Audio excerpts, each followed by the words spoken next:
आज बेटा हम CUET के एक PYQ को लेके आए हैं 2025 का PYQ CUET का जो रीजनिंग और क्वांट्स का आया है, तो उसको हम देखने जा रहे हैं। जो हमने एनालाइज किया है तो हमें 20% अप्रॉक्सीमेटली 20 से 25% के बीच में आपका पेपर दिख रहा है, जिसमें रीजनिंग भी आपकी आई है, क्वांट्स भी आई है, लेकिन ये बहुत लाइट वेटेड है। मतलब बहुत हैवी नहीं है कि बहुत ज़्यादा टफ है और बहुत ज़्यादा, मतलब अगर कितना आपने 90 मिनट्स बताया 75 क्वेश्चंस के लिए आता है, तो मतलब मुझे लग रहा है कि टाइम तो आपको मोर देन सफिशिएंट दिया जा रहा है। मतलब ऐसा जैसे निमसेट का हम डिस्कस करते हैं, कई बार हम कहते हैं कि भाई 30 मिनट है, 40 क्वेश्चन है, तो we do not have much time to solve the question.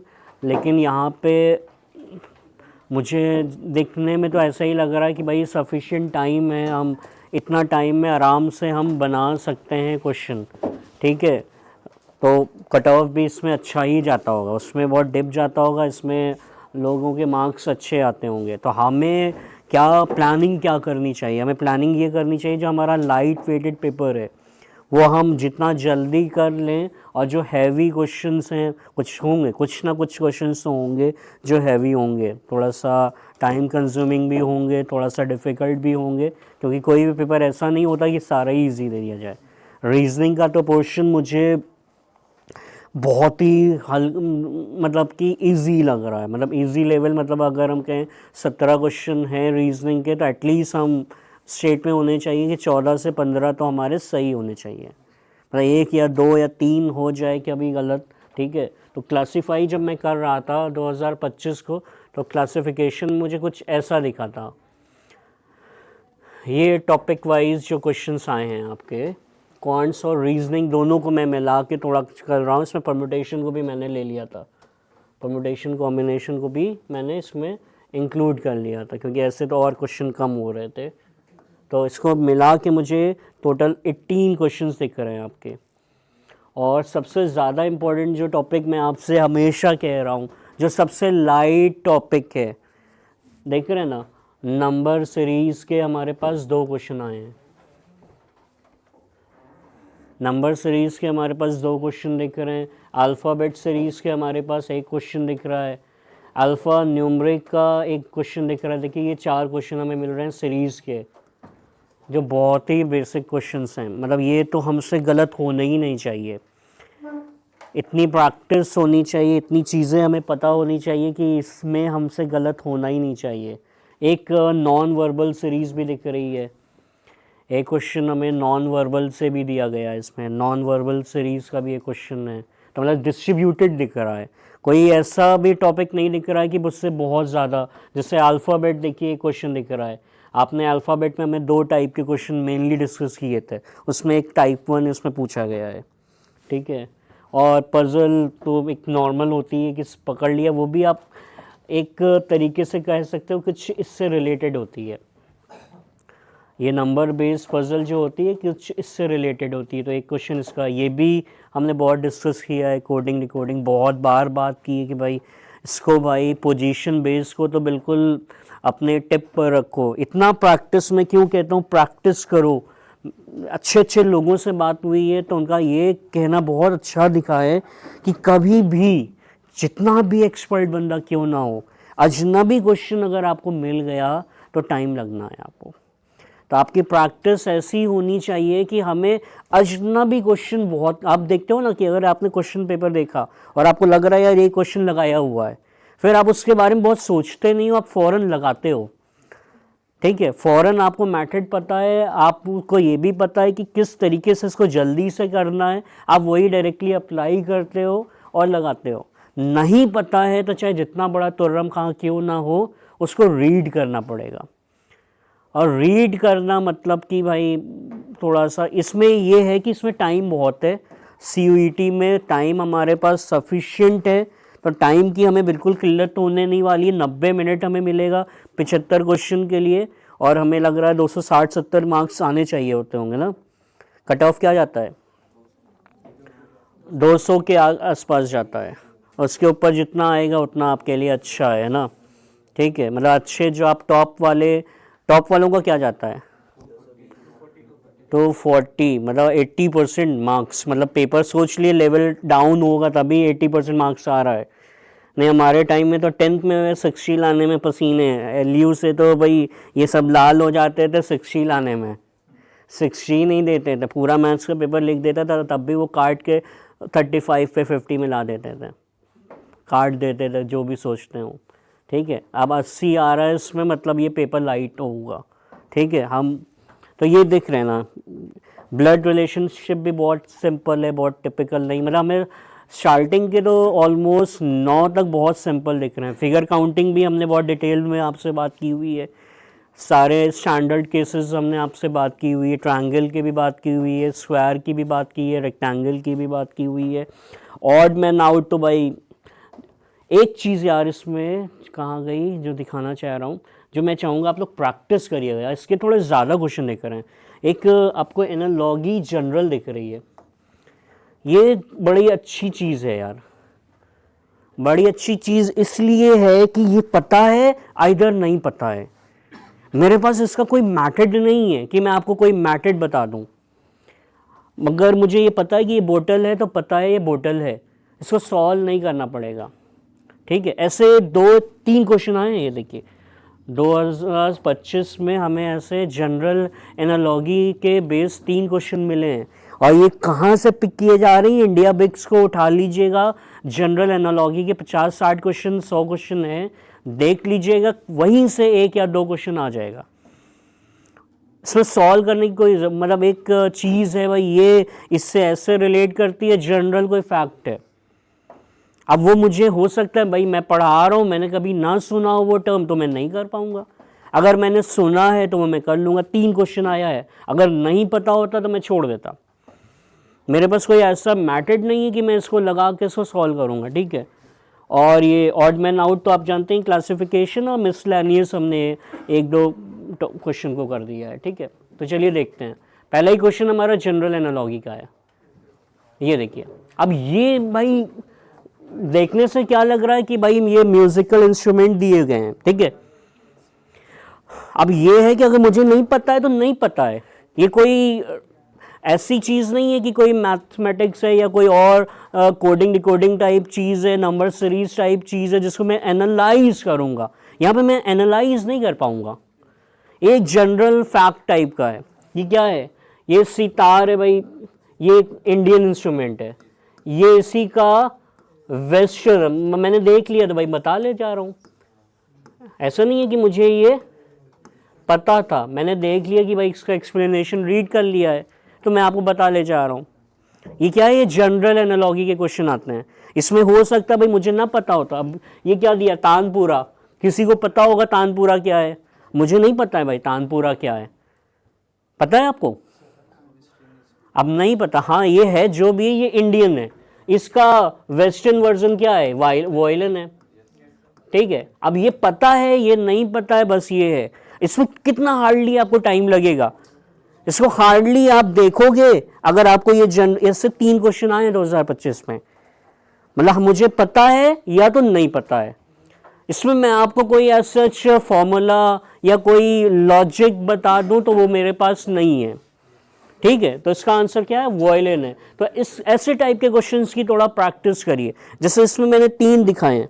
अब आप क्या करिए, इसके सेट को थोड़ा सा और बड़ा कर दिए, मतलब 50 से 60 का ऐसा जनरल एनालॉगी का आप देख लोगे तो 2 या 3 भी अगर आपके जाने पहचाने मिल गए तो फौरन टिक करके निकल जाना है बस। ठीक है, क्लियर है इसको? तो ये पहला पॉइंट में लगाइए कि जनरल एनालॉगी के मुझे 50 क्वेश्चन देख के जाना है। जनरल 20%, 18 क्वेश्चन मैंने दिखाए आपको, 75 क्वेश्चंस में 18 क्वेश्चंस मैंने आपको दिखाए। ये देखिए टोटल 18 क्वेश्चंस आए हुए हैं। 18 क्वेश्चन मतलब ये 20% से प्लस पेपर मुझे दिख रहा है इसका, और ये ऐसा पेपर है जो बहुत जल्दी हो जाएगा। मतलब ये 18 क्वेश्चन अगर हमें अच्छे से पता है तो 10 मिनट नहीं लेंगे हमारे, मतलब हम 70 मिनट दे देंगे। अपने कंप्यूटर में भी टाइम नहीं लगेगा, मैथ्स के क्वेश्चन में टाइम लगेगा। कंप्यूटर में अगर आता है तो टाइम नहीं लगेगा, अगर नहीं आता है तो फिर ये थोड़ा सा गर्म होते हैं फिर। ठीक है, सही बात बता रहा हूँ। तो होता ही भाई, एग्ज़ाम में देता था, जब पेपर आता था तो उस 3 घंटों से अच्छा कोई टाइम नहीं होता है। जब एग्जामिनेशन हॉल में आप बैठो, अगर क्वेश्चन पेपर आपको आ रहा है तो वो 3 घंटे के आपको 5 घंटे या 6 घंटे भी बैठा दिया जाए, आप खुशी से बैठ जाओगे। लेकिन जब नहीं आ रहा होता तो ये जो लाल होना शुरू होते हैं, टेंशन होती है कि भैया अब क्या हो रहा है, ये क्यों नहीं हो पा रहा है। ठीक है, तो ऐसा ना हो तो अजनबीपन, ये एनालॉगी मैंने क्या कहा है, ये मुझे भाई मेरे पास कोई ऐसा कॉन्सेप्ट नहीं कि इसको आपको बता दूं। क्या कह रहा हूं कि प्रैक्टिस करिए, इंडिया बिक्स पर अवेलेबल है, इंटरनेट पे बहुत है, RS अग्रवाल में बहुत सारा ऐसा जनरल क्वेश्चन दिया होगा। Just go through with all these questions कि आपके पास बहुत बड़ा एक होराइजन हो कि अगर आपके सामने आए तो उसका सबसेट ही आए, आपको टिक करना है, निकलना है। ठीक है, चलिए आगे चलते हैं। ये बहुत सिंपल क्वेश्चन है, ब्लड रिलेशन, जिसको मैंने आपको बताया था, समझाया था। याद है क्या बताया था मैंने इसमें? मैंने बताया था कि भाई जब भी हायरार्की में हम चीज़ों को ड्रॉ करेंगे, हम सिंबल्स का यूज़ करेंगे, क्योंकि हम एक बार ही इंफॉर्मेशन को रीड आउट करना चाहते हैं। क्योंकि जैसे मान लीजिए मैंने हायरार्की का जिक्र किया था, अभी बनाएंगे इस क्वेश्चन को। पहला जिक्र मैंने किया था कि मैं हमेशा अपने नोट्स को हायरार्की में ऑर्गेनाइज करूँगा। हायरार्की मतलब क्या है कि मैं कभी भी अपने पापा को अपने बराबर में नहीं बनाऊंगा, हमेशा अपने पापा को मैं अपने से ऊपर ड्रॉ करूंगा। ये ड्रॉ करने का तरीका इतना अच्छा हो जाता है कि इतना सेल्फ चीज़ों को एक्सप्लेन कर देता है कि हमें कभी दिक्कत नहीं होगी। मतलब गलती के चांसेस मैं कम कर रहा हूँ। मतलब मैंने अपने जो भी बुजुर्ग हैं, जो भी मुझसे बड़े हैं, ठीक है, एक जनरेशन अप हैं, तो मैं उनको हमेशा अपने से ऊपर ड्रॉ करूँगा। जो मेरी जनरेशन के लोग हैं मैं उनको सेम लेवल में ही ड्रॉ कर दूंगा आराम से, और जो मेरे से नीचे हैं उनको मैं अपने से नीचे ड्रॉ करूंगा। मैं कभी भी अपने फैमिली ट्री में कोई रिलेशन नहीं लिखूंगा। जैसे बहुत सारे लोग रिलेशन लिखने लगते हैं, मैं नहीं लिखता हूँ कभी रिलेशन। मतलब मेरा ट्री, अब मुझे अगर कोई मेल या फीमेल, वो आपके ऊपर है, मैं प्लस लिख देता हूँ, आप कुछ और लिख सकते हो। ये नहीं कि ये ही है कि आप प्लस ही लिखो। फीमेल को रिप्रेजेंट करना है, मैंने नेगेटिव लगा दिया। कपल को रिप्रेजेंट करना है तो मैंने इसको इक्वल टू से ज्वाइन कर दिया। इनके बच्चे दिखाने तो मैंने यहाँ से ब्रांच तोड़ के इसमें लगा दिया। ये मेरे ही समझने का तरीका है। आप अपना भी कुछ सिंबॉलिक, लेकिन आप कोशिश ये करिए कि सिंबॉलिकली रिप्रेजेंट करें। सिंबॉलिकली रिप्रेजेंट करेंगे तो कभी भी ब्लड वाला ये फोटोग्राफ बेस्ड क्वेश्चन गलत नहीं होगा। बहुत सारे लोग कहते हैं ये सर थोड़ा लैंग्वेज नुमा क्वेश्चन होता है इसलिए हमसे गलत हो जाता है। ये लैंग्वेज नुमा क्वेश्चन नहीं है, ये लॉजिक नुमा क्वेश्चन है। अगर मैं आपके घर जा रहा हूँ और आप अपनी एल्बम निकाल के मुझे एक्सप्लेन करने जा रहे हो कि भाई ये बंदा ये है, तो आप कैसे बताते हो? आप हमेशा अपने से ज़रूर रिलेट करोगे। ये बात मुझे बस उस पॉइंट की पता है कि मुझे माई कीवर्ड को बहुत जल्दी पकड़ना है। माई कीवर्ड से ही मैं ड्रॉ करना शुरू करूंगा तो इजीली ड्रॉ कर लूँगा। ऐसे रीड करूंगा तो मैं परेशान रहूँगा। ठीक है, अब इसमें ड्रॉ करना है तो चलिए ड्रॉ करते, मदद करिए मेरी। अब इसमें हमें ड्रॉ करना है तो सबसे पहले मैंने कुछ नहीं देखा, मैंने क्या देख रहा हूँ, introducing a man to her husband, a women said. एक कौन इंट्रोडक्शन दे रहा है मुझे? यहाँ पे एक औरत इंट्रोडक्शन दे रही, मतलब मुझे इसके बारे में सिर्फ पता है, ये अपने हस्बैंड को ही दे रही है। ठीक है, a man to her husband, a women said. ये हस्बैंड किसको? इस आदमी को नहीं जानता, तभी तो इसके बारे में बता रही है। भाई कौन बता रहा है? मतलब ये आदमी इसको जानता है सिर्फ। तो सबसे पहला जान पहचान का नोड मेरा कौन सा है? सबसे पहला जान पहचान का जो नोड है ये वुमेन है। ठीक है, ये वुमेन फॉरेन मैंने बना लिया। वुमेन है तो फॉरेन फीमेल दिख रही है, तो मुझे कुछ नहीं करना है, मैं नेगेटिव पहले इसके ऊपर लगा दूंगा। ठीक है, उसके बाद मैं फॉरेन माई ढूंढूंगा, क्योंकि यहाँ से ही मुझे थोड़ा सा पता चलेगा। माई ग्रैंडफादर, माई ग्रैंडफादर क्या होगा? वुमेन के पापा है ना, तो मतलब कि ये हम बना लेते हैं WF। WF मतलब क्या हुआ? वुमेन के फादर हो गए। ग्रैंडफादर क्या होंगे? इनके फादर होंगे। कई लोग कह रहे होंगे सर नाना भी तो हो सकते हैं, देख लेंगे बाद में अगर कुछ दिक्कत आएगी तो। ठीक है,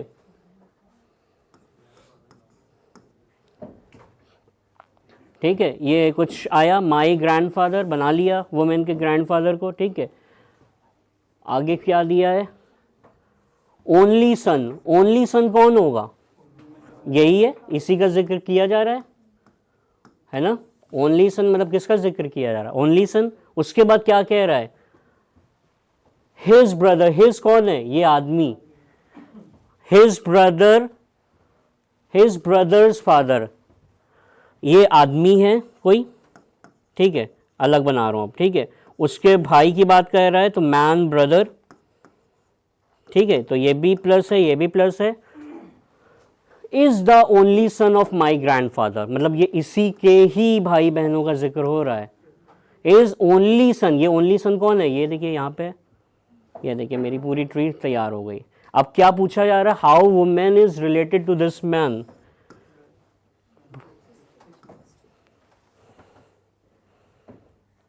ठीक है, कोई लगा कि मैंने बहुत लैंग्वेज को स्टडी किया, नहीं किया मैंने।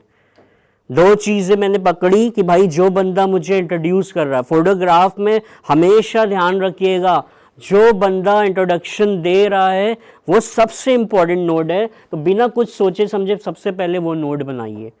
उसके बाद माई से स्टार्ट किया, तो माई ग्रैंडफादर, तो मैंने भाई दो हायरार्की ऊपर कर दी, फादर बनाए, उसके ग्रैंडफादर भी बना लिए। उसके बाद थोड़ा थोड़ा पीछे चलना शुरू, ओनली सन, क्या है, is the only son of my grandfather. Only son मतलब क्या हुआ, ये इनके पापा हैं, और ओनली सन की बात हो रही, मतलब ये इन्हीं की बात हो रही है, मैंने फौरन पकड़ लिया।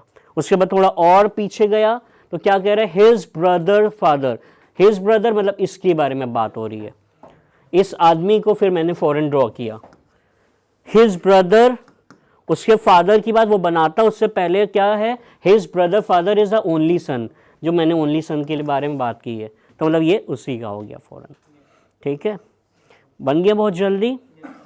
कितना टिपिकल होगा अगर आप इस अप्रोच से जाओगे। अब एक बार बन जाएगा फिर आप कोई भी आंसर कर सकते हो, किसी का किसी से भी पूछा जाए आपके लिए दिक्कत नहीं होगी। बस ध्यान रखिएगा मोटा मोटी कि आपको हायरार्की यूज करनी है, कभी भी सीरीज में मत बनाइएगा, गलत हो जाएंगे, आप परेशान होंगे, कंफ्यूज भी कर जाएंगे। तो सीरीज में मत बनाइएगा, हायरार्की हमेशा फॉलो करिएगा। अगर आपसे एक लेवल अप जनरेशन का बंदा है तो उसका नोड हमेशा अपने से अप बनाइएगा, ठीक है। और दूसरा, रिलेशन हम नहीं लिखते इसलिए हमें पॉजिटिव और नेगेटिव लिखने की बहुत ज़रूरत है, मतलब हमें सिंबॉलिक रिप्रेजेंटेशन का पूरा ख्याल रखना है। और तीसरी बात, फोटोग्राफ बेस्ड क्वेश्चन में जो बंदा फोटोग्राफ का एक्सप्लेनेशन बता रहा होता है वो बंदा, वो नोड सबसे इंपॉर्टेंट होता है, वही एक पॉइंट होता है जहां से स्टार्ट करना चाहिए आपको क्वेश्चन। ठीक है, क्लियर है, आगे चलते हैं हम।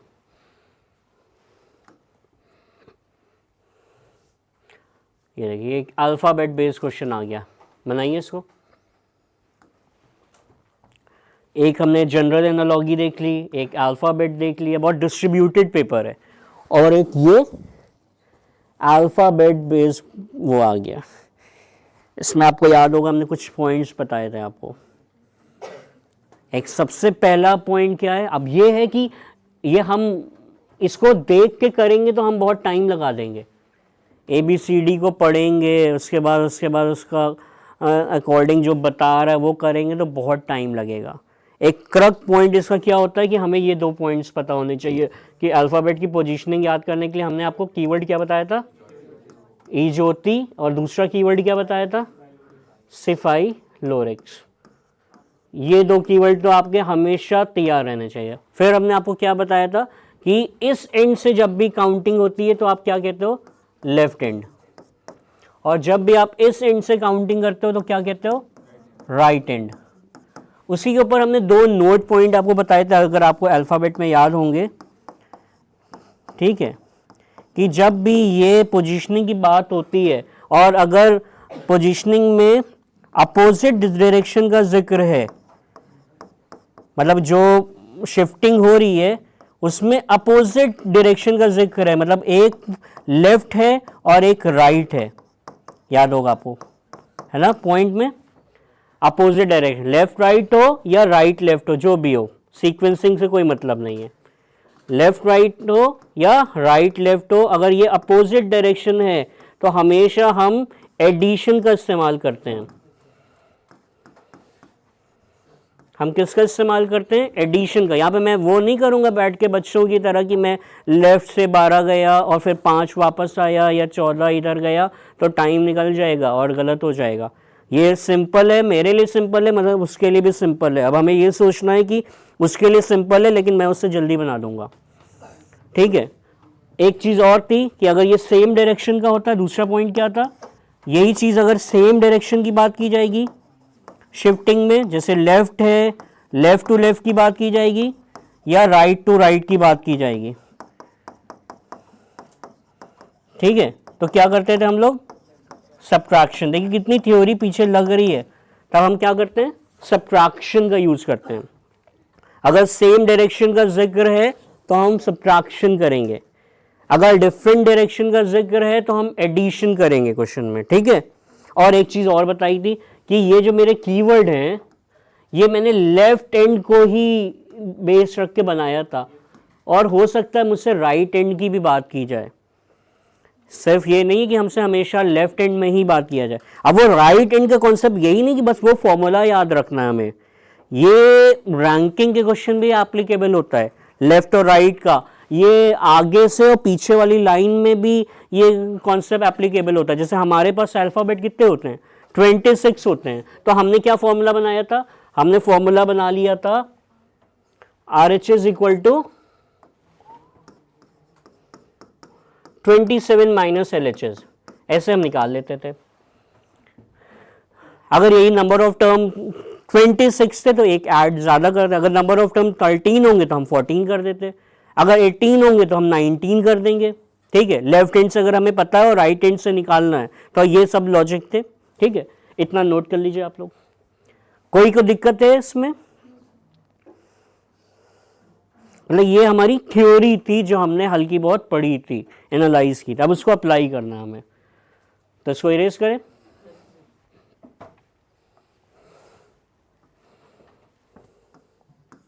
अब हमारे क्वेश्चन में क्या दिया है पहले पढ़ लेते हैं पूरा, और देखिएगा हमारी थ्योरी के अकॉर्डिंग कितना जल्दी से हमारा आंसर आ जाएगा।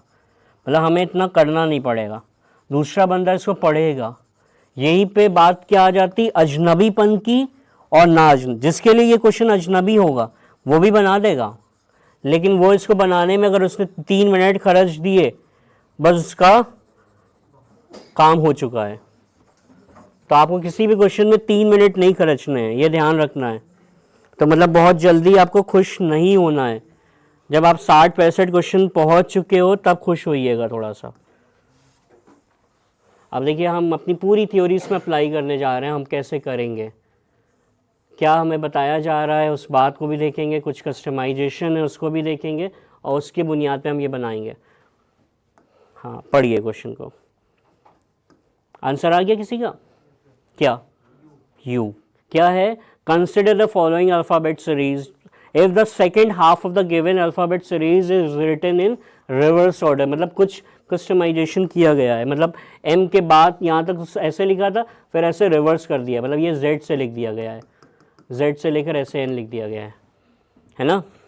उसके बाद क्या कह रहा है? Which letter will be 7th to the right of 12th letter from the left hand. तो इसमें देखिए क्या दिख रहा है, ये राइट दिख रहा है, ये लेफ्ट दिख रहा है। यही मैंने अभी आपसे जिक्र किया था कि अगर क्वेश्चन में आपको अपोजिट डायरेक्शन दिखे, क्या दिख रहा है? ये राइट दिख रहा है, ये क्या दिख रहा है? लेफ्ट दिख रहा है। अपोजिट में कुछ सोचूंगा नहीं, मुझे क्या करना है? ऐड करना है। लेकिन किस एंड से ये हमें फाइनल आंसर मिलेगा वो क्वेश्चन के एंड से पता चलता है। किस एंड से बता रहा है? लेफ्ट से। ये एंड कई बार लिखेगा भी नहीं, फॉर्म लेफ्ट लिख देगा, मैंने लिख दिया एंड आपको समझाने के लिए।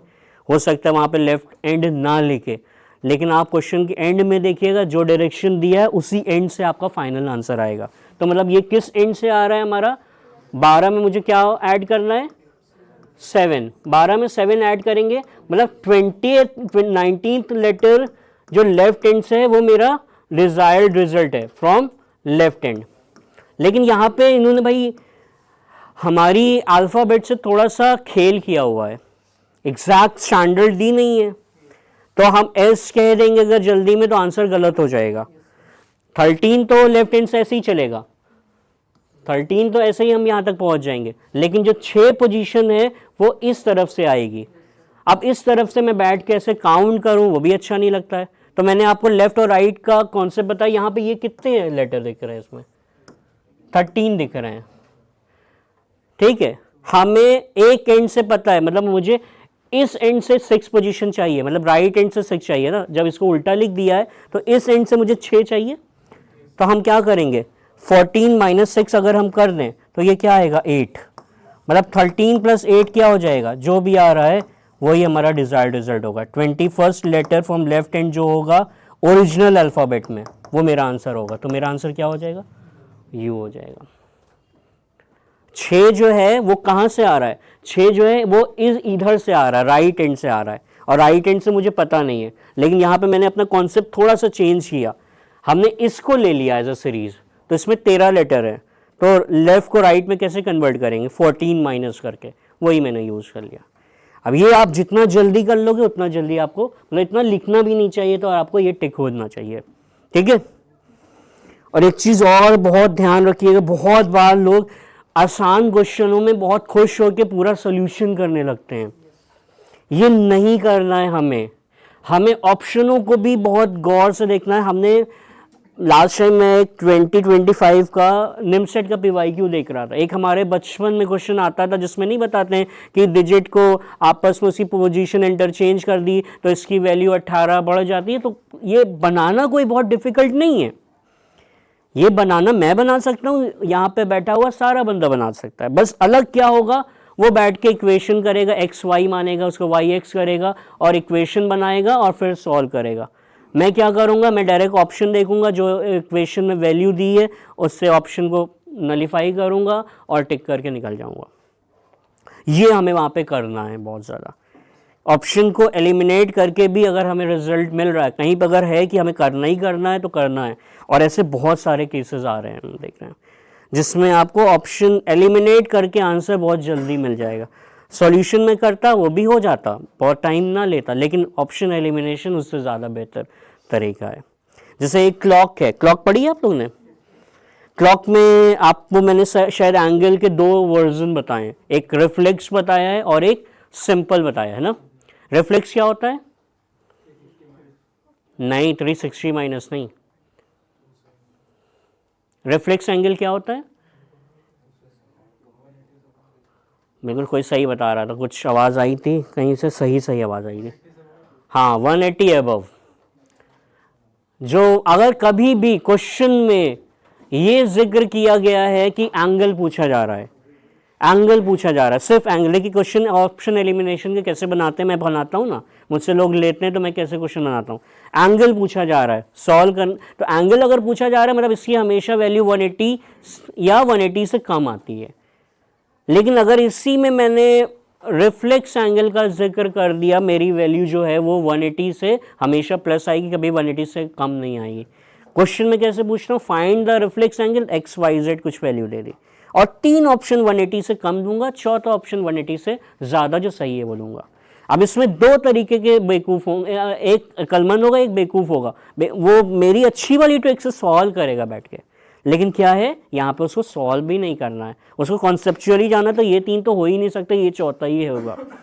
और कुछ लोग बैठ के PMH, आपने वो PMH PHH पढ़ा है? PMH PHH जो मेथड मैंने पढ़ाया है क्लॉक का, है पढ़ा है ना आप लोग ने? क्या हुआ? अच्छा, म्यूट है वो? अच्छा, तो बताना चाहिए था मेरे को। चलिए हम कभी जिक्र कर देंगे, ठीक है। तो मतलब वो मैथड, वो मैं बात कर रहा हूँ, उस मैथड से ही नहीं करना, जबकि वो मैथड बहुत अच्छा है, लेकिन यहाँ पे मुझे अपने एप्टीट्यूड को नेक्स्ट लेवल पे लगाना है कि हमें ये भी नहीं करना है, सिर्फ टिक करना है, ठीक है। करेंगे आंसर उससे भी सही आएगा, लेकिन उससे क्या होगा, आपका थोड़ा पेज खराब होगा, थोड़ा टाइम ज़ाया होगा, फिर आप पहुँचोगे। ऑप्शन एलिमिनेशन से क्या होगा, वो भी बच जाएगा, ठीक है। ये क्लियर है आपको? चलिए,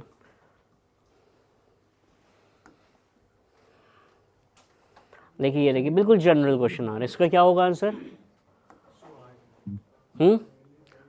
नहीं, आप पूछा जा रहा है, पहले पूरा पढ़ तो लो।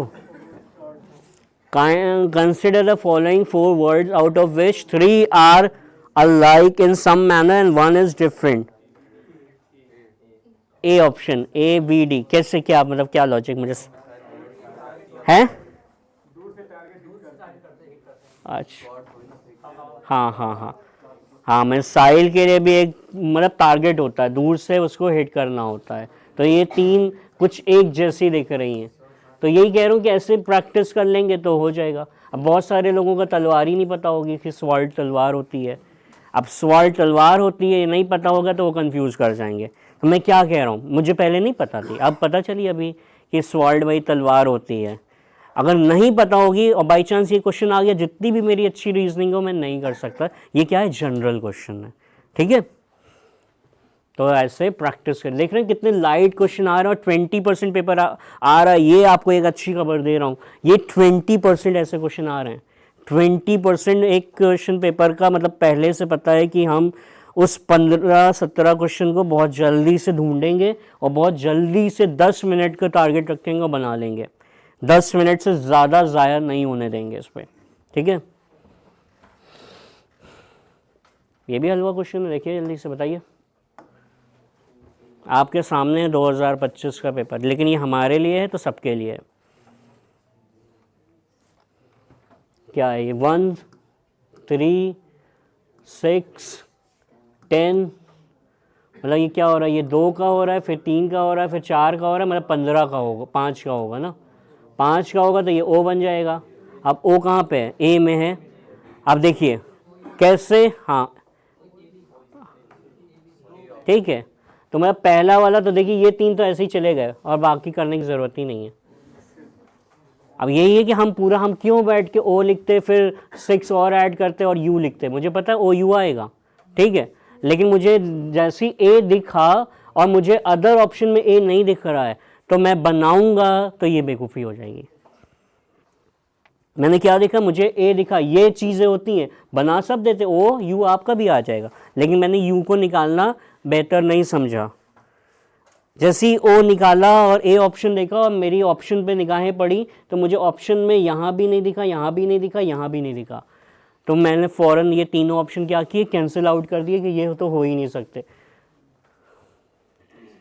तो हमारा कौन सा ऑप्शन आ गया, चौथा ऑप्शन आ गया। तो आप लोग के लिए क्या चीज़ है, एक तो आपको अपना ई ज्योति, सिफाइलोरेक्स और लेफ्ट और राइट वाली पोजीशनिंग, अब वो जो 2 नोट पॉइंट अभी जिक्र किया है मैंने, वो रैंकिंग के क्वेश्चन में भी बहुत एप्लीकेबल होता है। और कई बार अगर अल्फ़ाबेट सीरीज़ नहीं दी है, अपनी कस्टमाइज सीरीज़ भी दी है, तो वहाँ पे भी बहुत ज़्यादा एप्लीकेबल होता है, वहाँ पे भी लगाया जाता है। और ये जो लेफ़्ट और राइट वाला जो फॉर्मूला मैं जिक्र कर रहा हूँ, ये बहुत इंपॉर्टेंट होता है, ध्यान रखिएगा। क्योंकि अगर जैसे एक बिल्डिंग है ना, बहुत बार हम आपको ऐसे क्वेश्चन का जिक्र करेंगे, एक बिल्डिंग है, यहाँ पे आम लगा है, ठीक है, मैं यहाँ से भी अगर आऊँगा तो मैं आम ले सकता हूँ, लेकिन यहाँ से आके आम लेने में रिस्क ज़्यादा है, गलती के चांसेस बहुत ज़्यादा है, और यहाँ से भी आके मैं आम ले सकता हूँ, तो मैं बेस्ट समझूंगा यहाँ से। तो जो लेफ़्ट और राइट वाले आपको कॉन्सेप्ट बताए ना, कि अगर आपको लेफ़्ट से निकालना है और आपको दिख रहा है कि लेफ़्ट से आपको ज़्यादा डिस्टेंस ट्रैवल करनी पड़ेगी उस अल्फ़ाबेट तक पहुँचने के लिए, उसको रीड करने के लिए, और राइट से वही चीज़ आपको कम ट्रैवल करनी पड़ेगी, तो आप फ़ौरन जहन में उसको कन्वर्ट करके राइट से ही चेक करिएगा। एक तो टाइम बचेगा और एक एरर के चांस। अगर मुझे लेफ़्ट से पता है यहाँ पे 23rd लेटर निकालना है और मैं ये ऐसे 1 2 3 करके देख रहा हूँ, एक तो टाइम तो जा रहा है, अगर हल्का सा भी मुझसे इधर उधर कुछ हुआ तो मुझे वो गलत, और फिर से मुझे रिपीट करने का ऑप्शन नहीं है, क्योंकि मुझे है कि और भी क्वेश्चन बनाने, तो मैं रिपीट नहीं करूँगा। लेकिन अगर मुझे पता है यही इधर से 5th पोजीशन पे आएगा तो मेरे लिए बहुत आसान है इधर से 5 पोजीशन काउंट करना। तो जो है वो लेफ़्ट और राइट का कन्वर्जन वाला फॉर्मूला है ना, वो इसी चीज़ के लिए बना है, ठीक है, कि आम इधर से भी लटका मिलेगा, आम इधर से भी, आप इधर से आना पसंद करेंगे, ठीक है।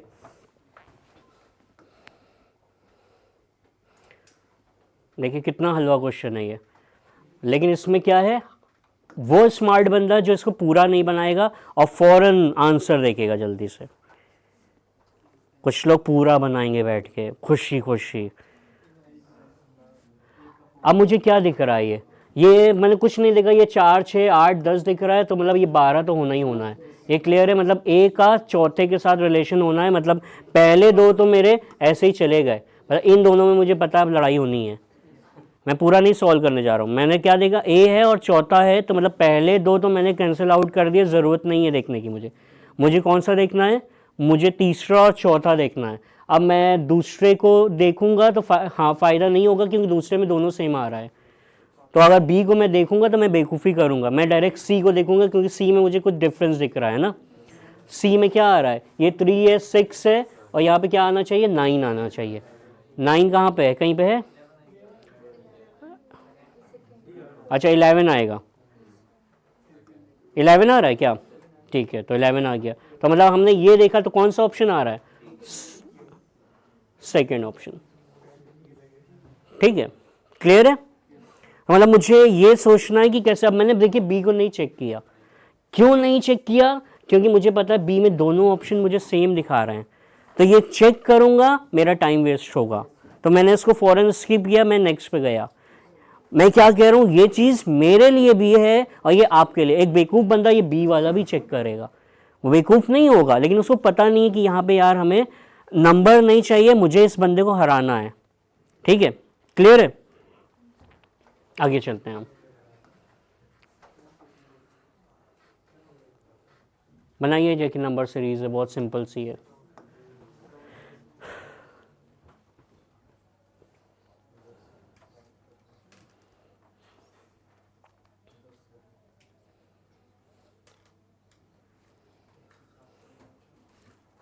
बहुत आ रही है नंबर सीरीज।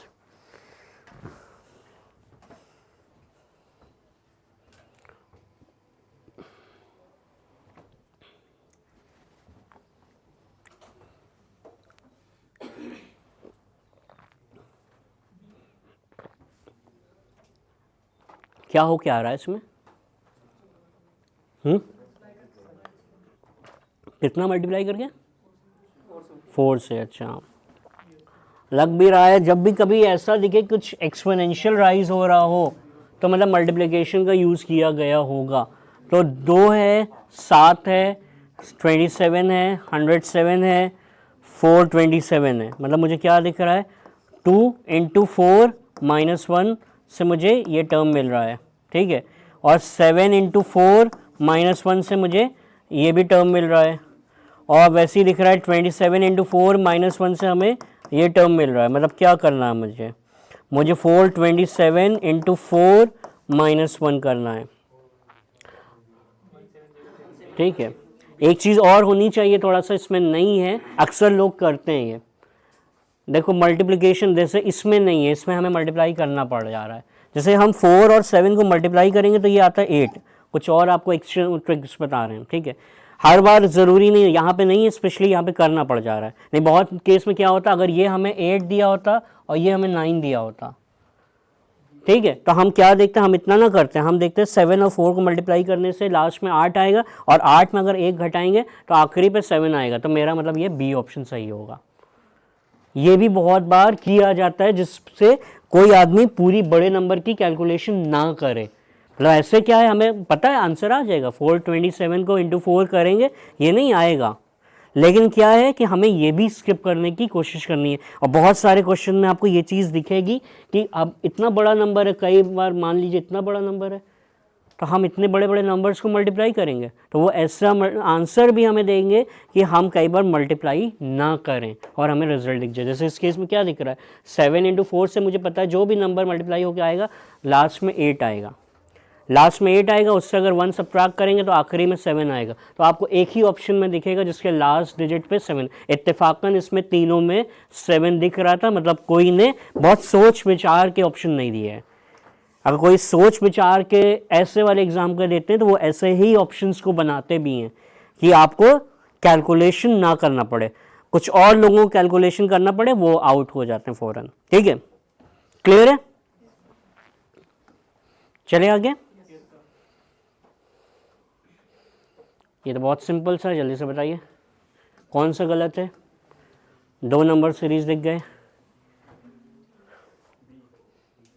बिल्कुल सही दिख रहा है आपको, क्योंकि ये 3 3 की ट्रिपलेट्स टाइप की लग रही है हमें। ठीक है, ये स्क्वायर हो रहा है, ये क्यूब हो रहा है, बस यहाँ पे ये ख़राब कर रहा है। अगर ये 9 होता तो मेरा काम हो जाता। ठीक है, तो मतलब मेरा आंसर क्या है, ये सिंपल सा है, ये मेरा यहाँ पे क्या होगा, आंसर होगा। ठीक है, 10 मेरा गलत है। तो ये है, अब ध्यान रखिएगा। अब नंबर सीरीज़ हो सकता है इस साल बहुत सिंपल आई है, हो सकता है 26 में थोड़ा सा अजीब सी कुछ पूछ ले, जैसे मान लीजिए कुछ ऐसा पूछ ले कोई,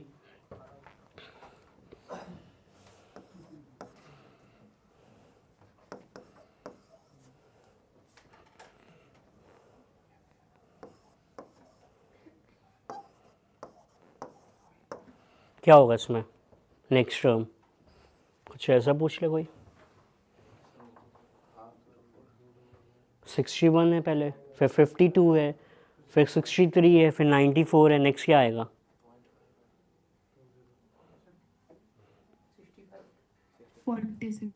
46 किसी ने बोला है और सही बोला है ऑनलाइन किसी ने, बताइए। मतलब कुछ भी कर सकता है नंबर सीरीज। मैंने क्या कहा, इसमें हमें अपने होराइजन बहुत बढ़ाना है। अभी भी मैं फंसता हूँ नंबर सीरीज़ में, बहुत बार लोग मेरे, क्योंकि इसमें कोई ऐसा पेट चीज़ तो है नहीं, मतलब मुझे एनालाइज करना है। अब इसमें क्या किया, कुछ नहीं किया इसने 4 का स्क्वायर करके जो टर्म लिखा है उसको उल्टा लिख दिया बस। 5 का स्क्वायर करके क्या आता है, 25 आता है ना, उसको रिवर्स करके लिख दिया है। 6 का स्क्वायर करके क्या आता है, 36 आता है, इसने उसको उल्टा लिख दिया है। 7 का स्क्वायर करके 49 आता है, इसने क्या कर दिया, 94 कर दिया। अब ये क्या आपके लिए अजनबी है, तो आपके लिए it's a very difficult thing, but for me, मैं 2 या 3 बार इसको देख चुका हूँ। मैं कोई एक्स्ट्रा नहीं कुछ हूँ कि मैं बड़ा नॉलेजेबल हूँ इसीलिए मैं बना पाया, बट क्या है, ये मेरे लिए अजनबी नहीं है। मैंने आपको एक बार, अरुण शर्मा से बात हो रही है, अरुण शर्मा का नाम जानते हैं आप लोग, ठीक है। तो उस बंदे ने कहा कि भाई जो बंदा 17-18 बार कैट निकाल चुका हो, उसको अपने अंदर कॉन्फिडेंस का गुमार भरा होगा। वो उसकी आदत थी, वो एग्ज़ाम बैठ के देता था, कैट का एग्ज़ाम दे रहा था, और एक क्वेश्चन में उन्होंने बताया, खुद से वो बता रहे कि 10 मिनट खर्च दिया और मुझसे वो क्वेश्चन हल नहीं हो पाया। कहा कि मैं बिल्कुल, मेरा इतना मुझे गुस्सा आ रहा था कि मैं लोगों को पढ़ाता हूँ और ये सिंपल क्वेश्चन मैं नहीं कर पा रहा हूँ। और वो जब बाहर निकला एग्जामिनेशन हॉल में हो ही नहीं पाया। कहा 10 मिनट, मैं कभी इतना कुछ टाइम देता नहीं हूँ, 10 मिनट तक मैं उस क्वेश्चन को सोचता रहा और नहीं हुआ, और एग्जामिनेशन हॉल के जैसे ही बाहर निकला वो क्वेश्चन हो गया। तो उसने कहा, बताया कि इससे मुझे ये पता चला कि वो क्वेश्चन मेरे लिए अजनबी क्वेश्चन था, उसको मैंने पहली बार देखा था, तो मुझे कुछ रास्ता पहले से पता नहीं था कि यहाँ तक पहुँचना कैसे, इसलिए मुझे भी इतना टाइम लग गया। तो ये ध्यान रखिएगा कि आप ऐसा कम से कम पेपर आपके सामने आए जो आपका ना देखा हो।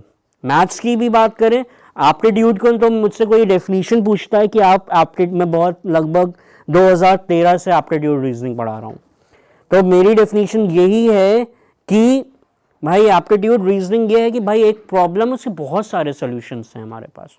मैं तो बच्चों से कहता हूँ कि अगर मैं कुछ पढ़ा रहा हूँ और आपके पास मेरे से अच्छा मेथड है, आप मुझे बताइए, प्रपोज करिए कि सर ये आप जो मेथड यूज़ कर रहे हो, इसमें थोड़ा सा आपको टाइम ज़्यादा भी लग रहा है, थोड़ा स्पेस भी ज़्यादा जा रही, थोड़ा कैलकुलेशन भी आप ज़्यादा कर रहे हो, ऐसे करोगे तो शायद कैलकुलेशन कम हो जाएगी, तो हम उसको पिक करेंगे। ठीक है, क्लियर है, तो इसको कोशिश करिएगा।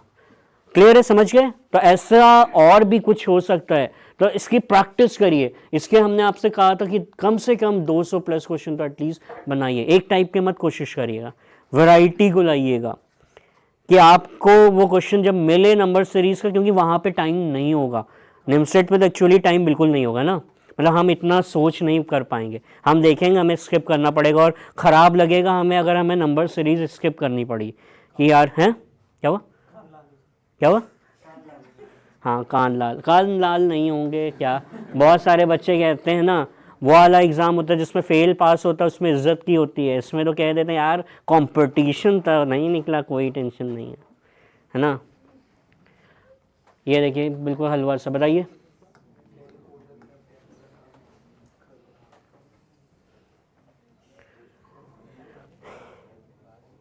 क्या हो रहा है इसमें।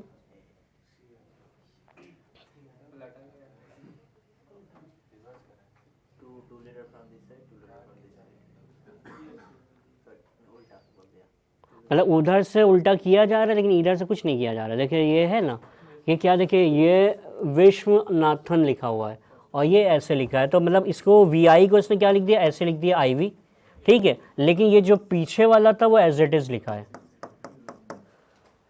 अब मैं पूरा सॉल्व नहीं करने जाऊंगा और एक दो और चेक कर लेता हूँ कि यही हो रहा है कि नहीं। आप देखता हूँ HW है, ये क्या है, ये HWNX, तो HW को इन्होंने कैसे लिखा है, HW है क्या है, SH है, SH को देखिए इन्होंने वैसे ही लिखा है उल्टा करके, और फिर से हमें जो नेक्स्ट दिख रहा है, ठीक है, वो क्या है, वैसे ही लिख दिया है। TH को जो आ रहा है वो एज इट इज लिख दिया है, मतलब मैंने इसका फंडा समझ लिया। अब क्या है, मैं पूरा नहीं बनाऊंगा यार, पूरा बना सकता हूं मैं, इसका पूरा कोड लिख सकता हूं, लेकिन मैं नहीं लिखूंगा। देखिए ये का है, का को मैंने क्या पता, AK लिखा जाएगा, ये मुझे पता है। अब मैंने फॉरन ऑप्शंस को देखा तो मुझे AK कहाँ दिख रहा है, यहाँ पे नहीं दिख रहा है, यहाँ पे नहीं दिख रहा है, मतलब A और D में मेरी लड़ाई चल रही है। अब सॉल्व करने के तरीके क्या होते हैं, अब मुझे पता है ये दोनों तो हो ही नहीं सकते, ठीक है। और AK के बाद क्या है, Na। अब Na किस में आ रहा है, इसमें दिख रहा है, इसमें दिख रहा है, नहीं दिख रहा है, खत्म, पहला ऑप्शन हो गया। ये है ब्यूटी इसकी रीजनिंग की। आप पूरा भी बनाओगे तो सही होगा आपका, लेकिन पूरा बनाने में क्या होगा, आपका टाइम ज़ाया होगा। और पूरा ना, मैं बिल्कुल श्योर हूँ, अगर आप लिख के देखोगे तो आपको वही मिलेगा, क्योंकि मुझे दिख गया ये चीज़, ठीक है। तो कोशिश करिए कि टाइम के अकॉर्डिंग खेलने की कोशिश करिए। मैं चाहूँगा पूरा बन जाएगा, कोई बहुत डिफिकल्ट चीज़ नहीं है। मैं क्या कह रहा हूँ, मेरे लिए सिंपल है तो मैं जान रहा हूँ कि ये आपके लिए भी सिंपल है, तो मैं आपसे कैसे एज निकालूंगा, मैं यही छोटे छोटे पॉइंट्स पे आपसे एज निकालूंगा, और जो डिफ़िकल्ट क्वेश्चन हैं उनके लिए थोड़ा अपना टाइम सेव कर लूँगा, जहाँ पे मुझे ज़्यादा टाइम देने की ज़रूरत पड़ेगी क्वेश्चन को, ठीक है। क्लियर है, लिख लिया आपने, समझ गए किसमें, कहाँ मैंने कॉपी पे लिखा, नहीं स्क्रीन पे तो आएगा ही लिखा हुआ, स्क्रीन पे लिखा हुआ आएगा। मैंने देखा ही तो, कंपेयर ही तो किया, मैंने देखा ये कहाँ मैंने लिखा, मैंने VI लिखा, IV लिखा, अरे इतना ही तो लिखना, चलिए इतना लिखना पड़ेगा ना, इतना ही तो लिखना पड़ेगा, थोड़ा सा लिखना पड़ेगा, ठीक है। नहीं मैं ये कह रहा हूँ, बात सही कह रहे हैं आप, मेरा है डाउट है, पूरा क्वेश्चन हर बार लिखते हो क्या, अगर नेमसेट में तो 40 क्वेश्चन आएंगे, अगर हमें पूरे क्वेश्चन की एक एक चीज़ लिखने पड़ेगी तो बहुत टाइम लग जाएगा, हमें उसको भी हटाना पड़ेगा। कई बार हमें ये देखना पड़ेगा कि स्क्रीन से भी हम कितना कैच कर सकते हैं जल्दी। हम ये नहीं कह रहे कि कोई ऐसा नेमसेट में पेपर आता है जो 40 क्वेश्चन आते हैं वो बहुत डिफ़िकल्ट आते हैं। एज भाई ऐसे ही हासिल कर बहुत सारे लोग होंगे, एक यहीं की कोचिंग का बच्चा था, हमसे भी सीनियर था वो, उसको RD शर्मा याद थी। RD शर्मा किसी ने याद नहीं की होगी, प्रैक्टिस इतनी बार की थी कि RD शर्मा, मतलब वो OMR शीट को लगा के अगर RD शर्मा से पेपर पूछ लिया तो वो ऐसे ही लगा देता था। तो मतलब मुझे मैं क्या बार बार आपसे अजनबी क्यों कह रहा हूँ, मुझे अपने पेपर में अजनबीपन को बहुत कम, इस पोर्शन के लिए तो बहुत कम करना पड़ेगा, क्योंकि इस पोर्शन के लिए हमें वो टाइम कम देते हैं। आपको बहुत सारे मैं पेपर्स दिखाऊंगा जहाँ पे इस पोर्शन के स्पेशली लोग आपको, ये पोर्शन क्योंकि बहुत डिफ़िकल्ट नहीं होता है, तो इस पोर्शन के लिए आपको वो बहुत कम टाइम मुहैया कराएंगे वहाँ पे। तो जहाँ पे हमें कम टाइम दिया जाएगा तो वहाँ पे कितना स्मार्टली हम उसको निकाल सकते हैं। साइलोजिज्म पढ़ा है आप लोगों ने, इनकम एक्सपेंस मेथड पढ़ लिया अच्छे से, अगर आप उसकी प्रैक्टिस कर लोगे तो बहुत बार, जिस मैं पहले भी मैं करता था, साइलो बनाता था बैठ के वेन डायग्राम और फिर जाके टिक करता था, अब उसमें कई बार मुझे पॉजिटिव नेगेटिव देखते ही पता चल जाए ये तो हो ही नहीं सकता है, करने की ज़रूरत ही नहीं है। तो ये आपको लाना पड़ेगा, ठीक है, अगर आगे होना है, अगर वहाँ पे पहुँचना है, नहीं तो हम ऐसे ही सवाल पूछते रहेंगे और हम कहीं भी एडमिशन ले लेंगे, ठीक है। ये देखिए ये क्वेश्चन है, अब इसको कोई बनाएगा कोई नहीं बनाएगा, जैसे आप बनाइए बैठ के, कोई ऐसा सच नहीं है कि बहुत डिफिकल्ट क्वेश्चन है, सबको पता है इक्वेशन बनाएंगे बन जाएगा, बनाइए। हम नहीं बनाएंगे इसको, हम ऑप्शन से ही करेंगे इसको।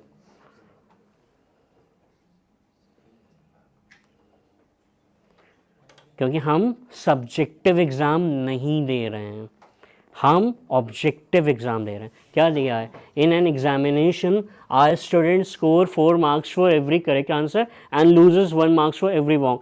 If he attempt all 60 question and secure 130 marks, then the number of questions she or he attempt wrongly। 60 question है, 130 मार्क्स मिले हैं, सब किए हैं उसने, और अगर सही क्वेश्चन होता है तो उसको 4 मार्क्स मिलते हैं। तो मैं क्या करूँगा?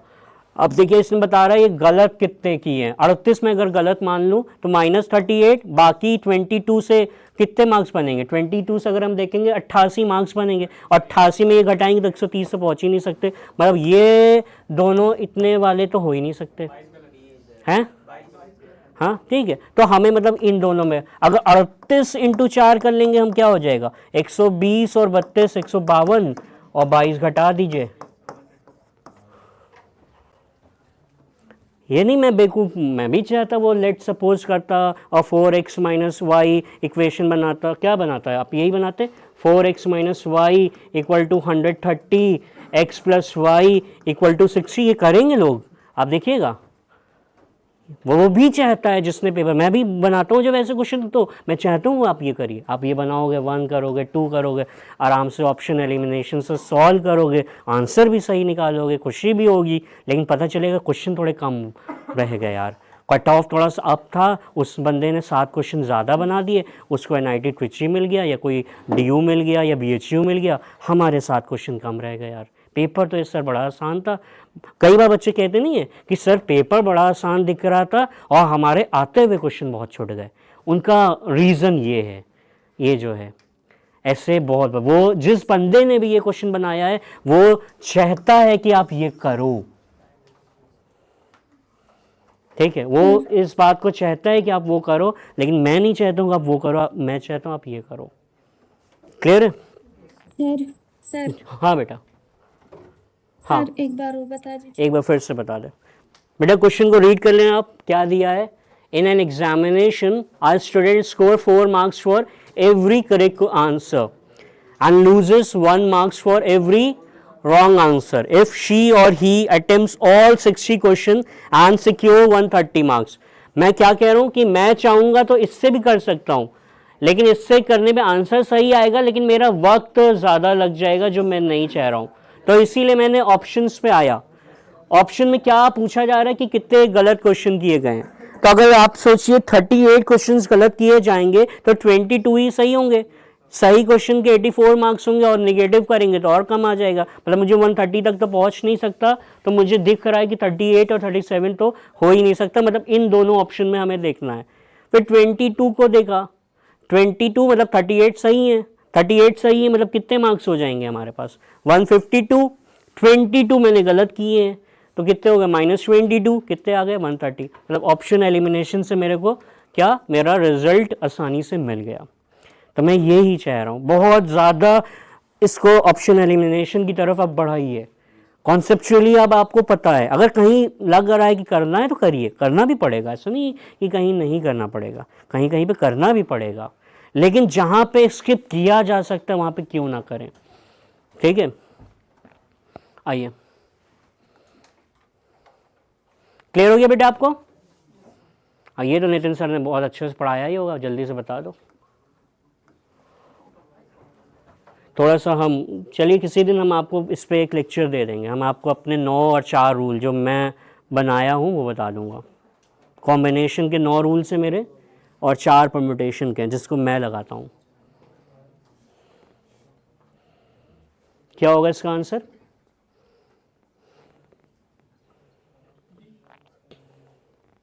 चल आज इस पे ही टेस्ट दिया है आपने ना, ए ऑप्शन बिल्कुल। और यही है, कितना जल्दी बना लीजिए आप।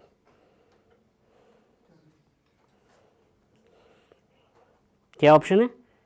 ए ऑप्शन बिल्कुल सही। सबका ये आ रहा है, कोई ऐसा बहुत चीज़ पूछी नहीं है। मतलब एक वर्ड बनाना जिसमें 3 कॉन्सोनेंट हैं और 3 वोवेल हैं, तो अगर 3 कॉन्सोनेंट हमें सेलेक्ट करने हैं तो 5C3 यूज़ करेंगे, ठीक है, और 4 वोवेल से 3 वो करना, ये इंडिपेंडेंट होगा, वोवेल का और कॉन्सोनेंट का सिलेक्शन तो मल्टीप्लिकेशन आएगा, क्या आएगा 4C3, ये क्या आ जाएगा 40। ठीक है, अब एक छोटी सी चीज़ पूछना चाह रहा हूँ इस पर, देखते हैं कौन क्या मुझे समझाएगा। भाई बहुत सारे लोग इन 3 टर्म्स में बहुत कंफ्यूज करते हैं। ये तो लगा तो दिया मैंने, आपके कहने पर मैंने लगा दिया। अब मैं कुछ खुराफाती चीज़ें पूछने जा रहा हूँ। एक होता है NCR, ठीक है, एक होता है NPR, एक होता है R फैक्टोरियल, है ना। यही 3 टूल है, मैं इसको टूल समझता हूँ। ये टूल क्यों समझे जाते हैं? क्योंकि जहाँ पे मैं मैनुअली काउंट करने में मुझे दुश्वारी हो रही होती है, अगर मैनुअली आपसे मैं कहता कि 5 में से 3 कॉन्सोनेंट छाट के दो, तो आप परेशान हो जाते। डिफरेंट 5 कॉन्सोनेंट में 3 कॉन्सोनेंट डिफरेंट छाट के दो, मैनुअली करो तो आपको दिक्कत आती, ठीक है। लेकिन आपने ये टूल का इस्तेमाल कर लिया। अब ये टूल क्या समझाते हैं ये समझाओ। ये NCR क्या समझाता है मुझे बताइए। NCR कौन बताएगा? ऑनलाइन कोई बताएगा? सिलेक्शन। एक बंदा बोले, एक बंदा जो हाथ उठा दे उससे पूछ लूँगा, यही बोलेगा। NCR से मैं क्या समझूँ? मैं बहुत ख़राब बच्चा हूँ। NCR क्या बताता है मुझे?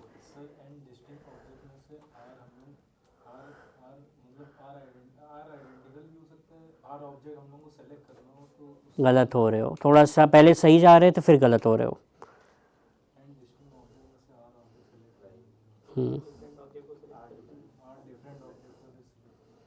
R डिफरेंट ऑब्जेक्ट्स को सेलेक्ट करना। मतलब ये आंसर, फिर ये क्या देगा? आंसर क्या देता है ये आंसर क्या बताता है? NCR मैंने लगा दिया तो ये क्या आंसर बताएगा? क्या कौन सी वे, मतलब किस चीज़ की वेज?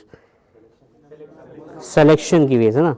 एक चीज़ ध्यान रखा करिए, जो N होता है ये हमेशा डिस्टिंक्ट ही होता है, तभी ये लगेगा। जैसे मान लीजिए कोई यहाँ से लड़की उठ के अभी अमीनाबाद की मार्केट चले जाए और इसको एक सूट खरीदना हो, ठीक है, चिकन का, और मैं 10 चिकन के सेम सूट इनको दिखा दूं और इनको 2 सूट खरीदने। या तो एक और एग्जांपल, चलिए वो हटा देता हूँ। मैं आया, मैंने कहा आज आप लोग का टेस्ट है, ठीक है, और 10 क्वेश्चन पेपर अपने साथ लेके आया, ठीक है, और आपको बता दिया कि इसमें कोई भी सेट नहीं है, कोई भी सेट नहीं है इसमें, मतलब ये सब आइडेंटिकल हैं। 10 पेपर है मेरे पास और ये सब आइडेंटिकल है, मतलब कोई क्वेश्चन अलग अलग नहीं है या इधर उधर कुछ मतलब डिफरेंस नहीं है। और इनसे कहा बेटा उठिए, आइए आप क्वेश्चन पेपर जो जी चाहे उठा ले जाइए। लेकिन क्या बेवकूफ़ी की सर बात कर रहे हो, एक ही उठाएंगे और लेके चले जाएंगे। मतलब 10 चीज़ें दी, अभी भी इनके पास सिलेक्शन का क्या है तरीका, सिर्फ एक ही है, डिफरेंट तरीका एक है। ऐसे तो कहेंगे 10 होंगे, लेकिन डिफरेंट सिलेक्शन के तरीके इनके पास क्या है, एक है, क्योंकि इनको मैंने बता दिया कि कोई अलग नहीं है। लेकिन अगर मैं कह दूं सेट 1 से लेकर सेट 10 तक पेपर है और इसमें एक बहुत आसान है, तो ये अपना लक आजमाएंगी कौन सा आसान है। मतलब इनके पास 10 तरीके हैं। क्यों 10 तरीके हुए? क्योंकि ये डिस्टिंक्ट है। तो जब भी डिस्टिंक्ट चीज़ों से R चीज़ों का सिलेक्शन करना होता है और कितने डिफरेंट तरीक़ों से हम कर सकते हैं, तो हमें ये टूल लगाना होता है। कौन सा टूल लगाते हैं हम? NCR टूल लगाते हैं, ठीक है। क्लियर हुआ, समझ में आया NCR टूल? ये है NCR टूल। फिर आते हैं हम R फैक्टोरियल। ये क्या करता है? ये कहाँ पे लगाते हैं?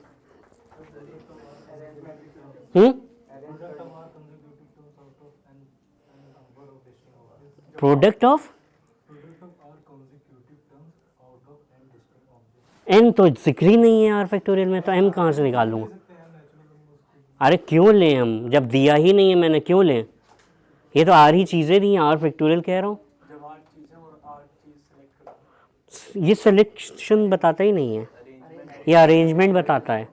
R चीज़ों का डिफरेंट तरीके, जैसे मेरा नाम शाज है, अब मैं मीनिंगफुल की बात नहीं कर रहा हूँ, आप शाज से कितने वर्ड बना सकते हो, मीनिंगलेस हो या मीनिंगफुल हो, आई डोंट केयर। तो आप कहोगे सर R फैक्टोरियल लगा दो, मतलब 4 फैक्टोरियल लगा दो, आपको आंसर मिल जाएगा 24।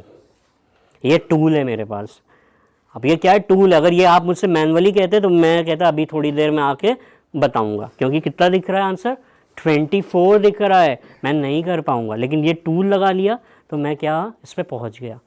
तो ये पता चला कि अगर कभी n चीज़ें दी गई हैं, उनमें से मुझे 8 चीज़ों का चयन करना है, कितने डिफरेंट तरीक़ों से करना है ये निकालना है। बस शर्त क्या है, वो n चीज़ें डिस्टिंक्ट होनी चाहिए, तब हम NCR लगाएंगे। अगर आइडेंटिकल है तो NCR नहीं लगेगा, ध्यान रखिएगा। और ये खेल बहुत बार खेला जाता है ऐसे क्वेश्चनों में, आपको आइडेंटिकल चीज़ दे दी जाएगी और आप NCR लगा के चले आओगे, काम हो गया आपका। ठीक है, 10 सूट मैंने दे दिए और उनसे कहा क्या, इन्होंने कहा 10 तरीके हैं सिलेक्शन के, नहीं सिर्फ एक ही तरीका है सिलेक्शन का। ठीक है, ये क्या समझाता है?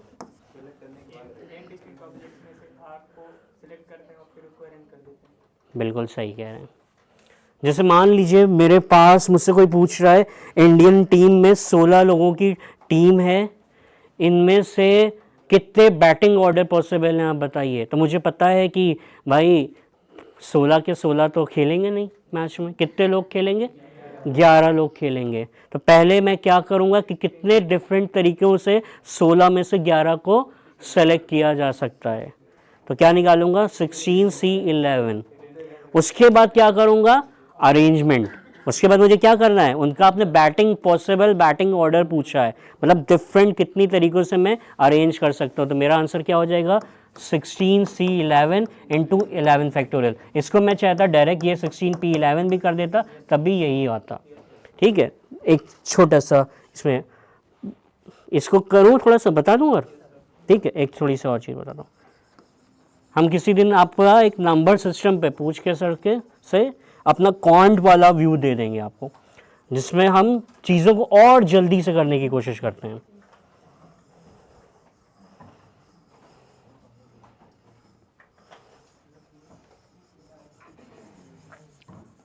जैसे NCR का अगर फॉर्मूला लिखा जाता है, एक चीज़ और बताइए आप, एक चीज़ और पूछते हैं छोटी सी। जैसे मान लीजिए मैं आया क्लास में और एक बंदे ने कहा सर ये 10 बच्चे हैं, कोचिंग वाला है, 10 बच्चे हैं, इनको एनालाइज करिए और बताइए कौन से 2 बच्चे आपको लग रहा है कि ये NIT को क्वालिफाई कर देंगे। हमारी कोचिंग के ये 10 बच्चे हैं, इनसे थोड़ा बातचीत करिए आप और बताइए कौन से 2 बच्चे आपको लग रहा है जो हमारा NIT ट्रिची निकाल लेंगे। हम कहेंगे सर ये 10 में से 2 फला बच्चे हैं जो मुझे लग रहा है कि आपके NIT निकाल देंगे।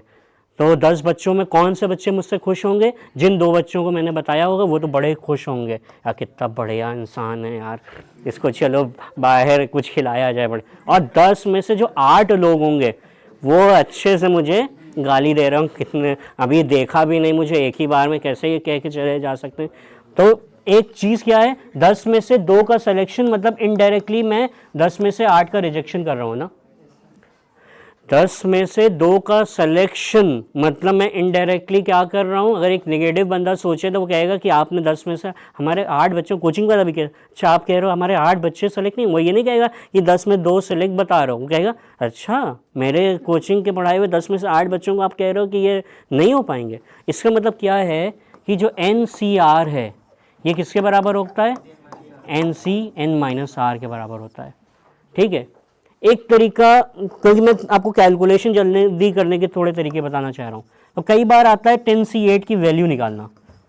ठीक है, मुझे क्या निकालना है, 10C8 की वैल्यू निकालनी है। तो मैं फ़ौरन क्या करूँगा, इसको 10C2 लिखूँगा और एक स्टेप स्किप कैसे किया जाता है, इसको 10 × 9 2 बार खोला जाता है और नीचे इतने बार खोला जाता है, ये शायद आपको पता होगा। ये भी ध्यान रखा करिए। ठीक है, और भी रूल्स हैं बहुत सारे, 9 रूल्स हैं जो आपको बता दूंगा तो मज़ा आ जाएगा, सारी चीज़ें बहुत हल्की हो जाती हैं फिर। ठीक है, किसी दिन बताएंगे, आज उस मौजू नहीं है वो। ठीक है, क्लियर है ये आंसर आ गया ना आपका 40। ठीक है, आइए ये देखिए फिर से जनरल एनालॉजी आ गई, फिर से ये जनरल एनालॉजी आ गई। मतलब ये ऐसे 3 क्वेश्चन आए, तीसरा क्वेश्चन है ये जो हमें मिला है। कौन सा ऑप्शन है, जेल, बिल्कुल सही कह रहे हैं। मतलब ये क्या दिया है, अब ये पता है नहीं पता है। अब मिल्क जो है इमल्शन है, मतलब कि उसमें ऑयल को वाटर में मिलाया है, ऐसा कुछ सोल्यूशन है। ये बटर क्या है, ये कुछ जेल है। बहुत सारे बच्चों को नहीं पता होता होगा, मुझे भी शायद नहीं पता था कि भाई जो बटर है वो जेल है। नहीं पता है तो भाई फंस जाऊँगा, नहीं कर सकता। इसीलिए क्या कह रहा हूँ, ऐसे जनरल एनालॉजी इसमें कुछ नहीं है, आता है या तो नहीं आता है, कोई मैथड तो है नहीं कोई लॉजिक तो मैं आपको दे नहीं रहा हूँ। और ये 3 क्वेश्चन दिखा रहा हूँ, ये 3 क्वेश्चन बहुत अहमियत रखते हैं।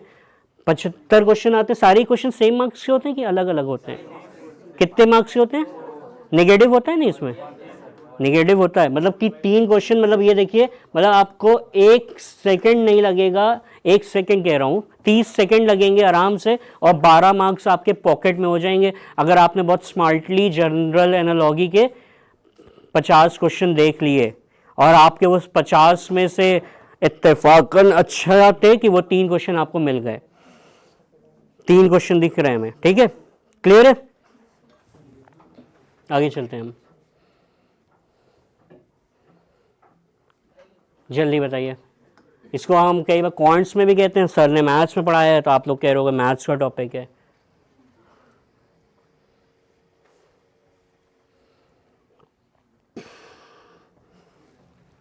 क्या होगा इसका answer? Bag A contain 3 red and 4 black ball while bag B contain 5 red and 6 black ball. One of the ball is drawn at random from one of the bag and is found to be red, then probability that it was drawn from bag B.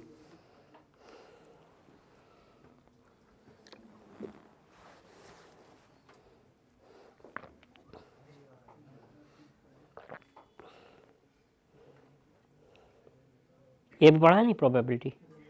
अभी नहीं पढ़ा है, चलिए फिलहाल कज़ा।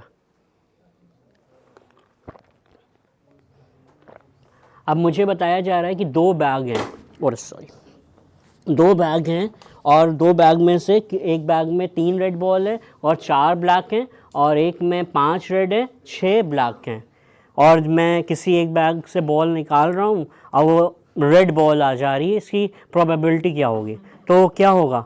Either, तो इसका sample space कैसे निकलेगा?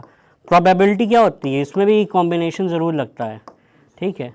सैम्पल स्पेस का कैसे निकलेगा? प्रोबेबिलिटी का, ठीक है। अगर सैम्पल स्पेस निकालें, प्रोबेबिलिटी के टर्म में ही निकालने जा रहा हूँ, ठीक है। अगर मैं बैग ए से बॉल निकाल रहा हूँ तो रेड बॉल आने की प्रोबेबिलिटी क्या है? 3/7 है ना। कैसे ड्रॉ करूँगा? या बैग ए से निकलेगी या बैग बी से निकलेगी।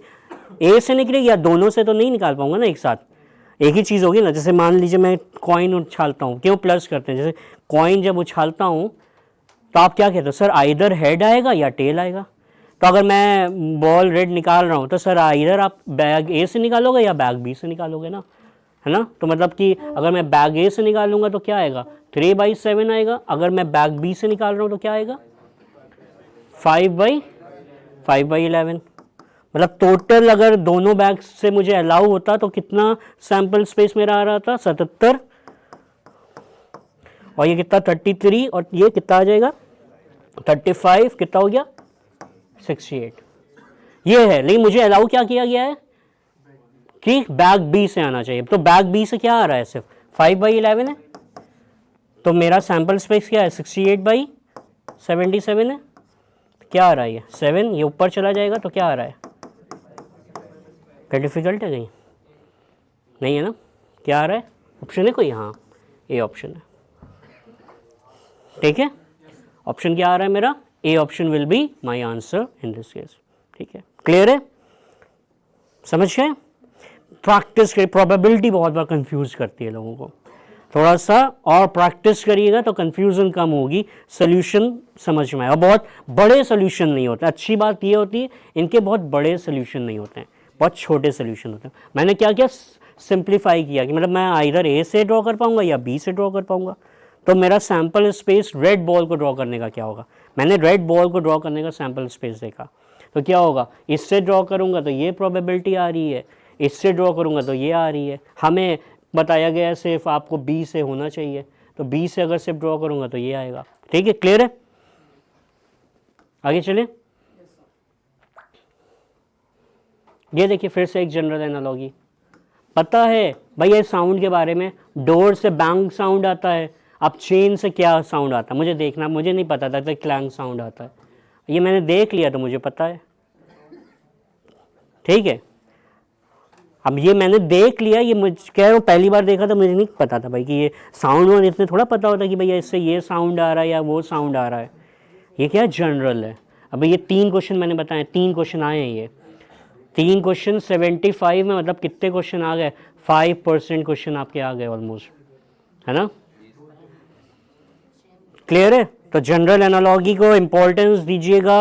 अगर CUET का कोई टारगेट कर रहा है तो मतलब आप 50, 60, 70 क्वेश्चन बस देखना ही है।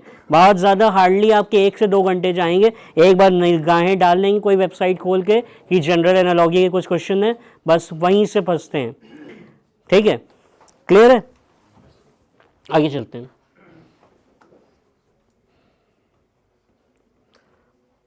अब इसकी भी थोड़ा सा नंबर बेस्ड पजल की प्रैक्टिस करिएगा। ये पजली टाइप की है, नंबर सीरीज भी कह सकते हैं आप, समझ लिए, उसी टाइप का कुछ है। क्या होगा इसमें? 72 है, 24 है, 6 है, 96 है, 16 है, 12 है।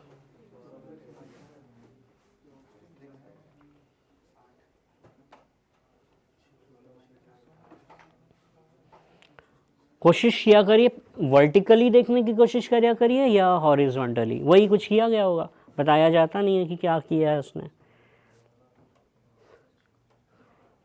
क्या होगा?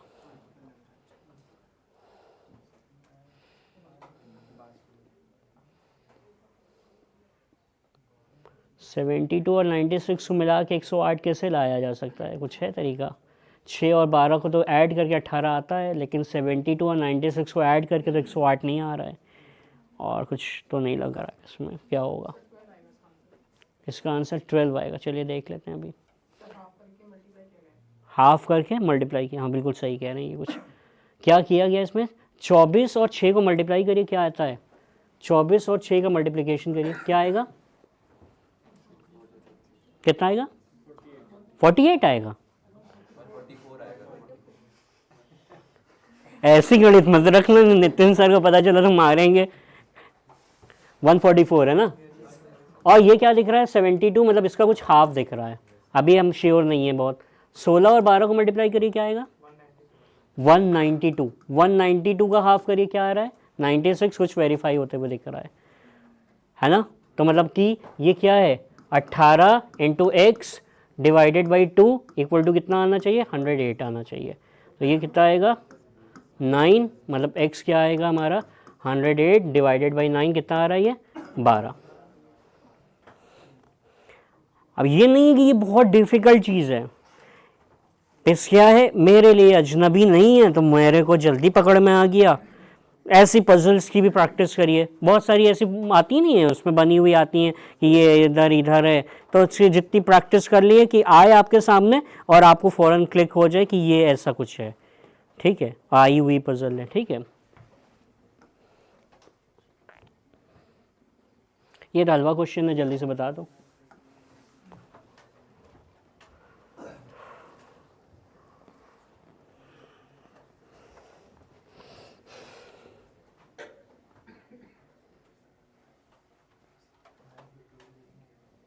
मतलब सॉल्यूशन फ़ौरन आप पेन कॉपी पे करने लगते हो, ये थोड़ा गलती होती है।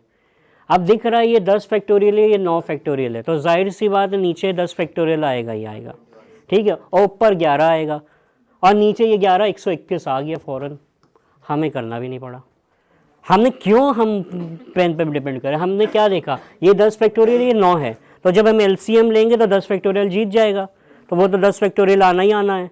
उसी को हमें 9 वाले के ऊपर मल्टीप्लाई करना पड़ेगा, 10 को, 10 और 1 मिलकर 11 बन जाएगा, और ये 10 नीचे रहेगा, इधर 11 है तो इधर वाला जीत जाएगा, यहाँ 11 बचेगा, तो ये 11 इधर जाएगा, 121 आ जाएगा। क्यों हम पेन को खर्चें? लिखना पड़ता हमें इसके लिए। लिखेंगे तो पीछे हो जाएंगे, नहीं लिखेंगे तो हम आगे हो जाएंगे। हमें क्या करना है? हमें टाइम बचाना है, हमें डिफ़िकल्ट के लिए सोचना है। बहुत डिफ़िकल्ट भी मिलते हैं। हम जब क्वेश्चन पेपर बनाते हैं, हम तो जल्दी ज़्यादा वालों पे नहीं बनाते हैं, क्योंकि बहुत ज़्यादा इंटीग्रल में नुकसान हो जाता है, तराई ज़्यादा हो जाती है, तो हम अपने एक कलीग हैं उसको देते हैं बनाने की, वो आसान बना देता है थोड़ा। हम बना देते हैं तो जो पढ़ाया होता है उससे पूछ लेते हैं थोड़ा बहुत, तो अगर उससे पूछ लेते हैं तो थोड़ा सा लोगों को दिक्कत होने लगती है। 25 मार्क्स भी नहीं मिल रहे होते 50 में किसी को, तो वो फेल होने लगते हैं, फिर हमारे पढ़ाने पर सवाल उठने लगते हैं कि क्या पढ़ाया आपने, तो फिर आसान पूछते हैं थोड़ा सा। ठीक है, लेकिन कंपटीशन में ये कुछ नहीं होता। ये देखिए बहुत हलवा क्वेश्चन है, लेकिन ये यहाँ पे हलवा आया है, हो सकता है अगली बार डिफ़िकल्ट आ जाए। नॉन वर्बल की सीरीज़ है ये तो बहुत ही हलवा सी पूछ ली। आप बता दोगे तुरंत, बता दीजिए क्या होगा। फर्स्ट आएगा। क्या दिख रहा है, देख रहे हैं ना, ए है, ये इधर क्या है, ये ज़ीरो मूव कर रहा है, पहले में अपर मूव कर रहा है और नीचे में फिर ये लोअर मूव कर रहा है, फिर क्या हो रहा है, वैसे ही हो रहा है। तो कौन सा आ रहा है, ए ऑप्शन आ रहा है ना, सही, मैं देख नहीं रहा हूँ, ए ऑप्शन आ रहा है ना, ठीक है। लेकिन ये ज़रूरी नहीं है कि इतना सिंपल आ जाए, कुछ भी आ सकता है, ठीक है। तो नॉन वर्बल को थोड़ा सा, बहुत ज़्यादा क्वेश्चन नहीं, एक क्वेश्चन दिखा है तो एटलीस्ट आप कोशिश करके 20 से 30 क्वेश्चन, बस, बहुत ज़्यादा नहीं कह रहा हूँ, बस 20 से 30 क्वेश्चन डिफरेंट वैरायटी के देख लीजिए, जिसमें थोड़ा सा फिगर्स के साथ थोड़ा बहुत खेल किया गया है कि आप देख पा रहे हो कि नहीं कि वो क्या मूवमेंट, इसमें बहुत ज़्यादा क्या किया जाता है, एंटी क्लॉकवाइज रोटेशन या क्लॉकवाइज रोटेशन या एडिशन ऑफ सिंबल या डिलीशन ऑफ सिंबल, ठीक है, या इनर या आउटर फिगर का इंटरचेंज किया जा रहा होगा कुछ, ठीक है, या नंबर ऑफ साइड्स का, कई बार क्या होता है कि दो फिगर दे दिए जाएंगे, इनर फिगर की नंबर ऑफ साइड्स बढ़ा रहा है, आउटर फिगर की घटा रहा है, ठीक है, या कभी नंबर ऑफ साइड्स कुछ भी कर सकता है। मतलब वो हमें ये देखना है कि हम नॉन वर्बल, मतलब क्या होता है कि हमें कोई बातों से नहीं बताएगा क्या कर रहा हूँ मैं, वो फिगर हमारे सामने प्रेजेंट कर देगा, उस फिगर में चीज़ें जो हैपन हो रही होंगी हमें वहाँ से। इसके ऊपर भी 3 टाइप के सवाल बनते हैं, एक एनालॉगी भी बनती है, इसके ऊपर भी बनती है, एनालॉगी भी बनती है फिगर्स की, मतलब 2 फिगर्स हमें दे दिए जाएंगे कि ये समहाउ रिलेट कर रहे हैं, और एक तीसरा फिगर से कौन से ऑप्शन फिगर रिलेट करेगा। इसका एक क्लासिफिकेशन भी आता है। क्लासिफिकेशन क्या आएगा, हमें 4 फिगर दे दिए जाएंगे, जिसमें ऑब्वियस सी बात है क्लासिफिकेशन है तो 3 एक जैसे होंगे, एक कुछ तरीके से कुछ अलग होगा, तो हमें वो आइडेंटिफाई करना होता है कि कौन सा फिगर इसमें कुछ अलग लग रहा है, ठीक है। और फिर तीसरी तो हमने सीरीज़ आपको दिखाई है। मतलब ये इसके क्वेश्चन हमसे शुभ IAS अकेडमी ने इतने बनवाए थे, किसके बता रहा हूँ, अल्फ़ाबेट, नंबर और ये नॉन वर्बल के। आप कहा था एनालॉगी, क्लासिफिकेशन और सीरीज़ जितनी बना सकते हैं हमें बना के दे दी है। चीज़ें बताई क्या थी, नंबर्स ले लीजिए और अल्फ़ाबेट ले लीजिए, इन दोनों का मिक्सचर करना चाहें तो मिक्स कर लीजिए इन दोनों को, और नॉन वर्बल फिगर ले लिए, इनके ऊपर एनालॉगी, क्लासिफिकेशन और सीरीज़ जितनी बना सकते हैं बना दीजिए। मतलब ये बहुत पूछी जाती हैं, बहुत पूछी जाती है, क्योंकि इसको कोई रट नहीं सकता, सब अपने नए क्वेश्चन बना लेते हैं, ठीक है। तो इसकी प्रैक्टिस करिएगा, बहुत आते हैं ये, आगे चल के भी आपको बहुत मिलेंगे ये। अब लास्ट हमारा फिगर काउंटिंग, ऑलरेडी आपको काफ़ी बता दिया है, कितने रट लिया है। पहले तो ये तो पता ही होगा आपको कि अगर कुछ ऐसा फिगर होता है, ठीक है, तो फिर हमें क्या होता है, इसके जस्ट डबल नंबर फिगर्स होते हैं। ये 3 4 5 6 7 8 है, तो ये कितने आते हैं, 16 आते हैं, ठीक है, स्टैंडर्ड केस। तो हमें ऐसे 2 फिगर इसमें दिख रहे हैं, एक तो ये इंटरनल ऐसा फॉलो होता हुआ दिख रहा है, ठीक है, और एक ऐसा ये बड़ा दिख रहा है। तो मतलब मोटा मोटी हमें 32 फिगर तो हमें बिना कुछ ज़्यादा काम किए हुए पता चल गए। बस ये चीज़ें ध्यान रखिएगा, स्टैंडर्ड केसेस जो हमने आपसे डिस्कस किए थे वो इसीलिए किए थे कि और लोग ये 32 भी काउंट करने की कोशिश करेंगे, हमारे पास आ गए। उसके बाद ये कुछ अलग फिगर्स दिख रहे हैं, 32 हुए, 32 के बाद ये 1 2 3 4 5 6 7 8, मतलब 40 मिल गए हमें, ये हमने नहीं काउंट किया था ना।